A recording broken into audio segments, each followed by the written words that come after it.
તો શ્રદ્ધા ભક્તિનું પૂજન કરીશું। ओम पवित्र पवित्रो वा सर्वार्थंगतो पिवा यस्मरित पुंडरीकाक्षं सभाया बंदर शुचि। ओम पुनातु पुंडरीकाक्ष पुनातु पुंडरीकाक्ष पुनातु।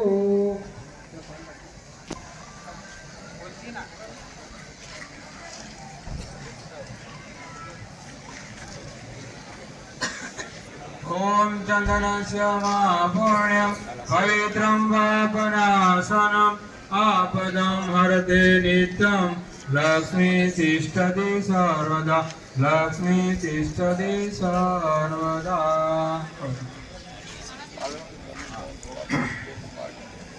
गायत्री परिवारना योग द्रष्टा योग ऋषि वेदमूर्ति तपोनिष्ठ पंडित श्री राम शर्मा आचार्य गायत्रीना गुरु छे। આપણે ગુરુજીને આહવાન કરીશું। गुरुदेव प्रेरणा आशीर्वाद अपने सोनी मन दरेक हाथ जोड़ी रखो। ओम गुरुर्ब्रह्मा गुरु विष्णु गुरुदेव महेश्वर गुरु साक्षात् परब्रह्म तस्मै श्री गुरुवे नमः। अखंड मंडलाकारं व्याप्त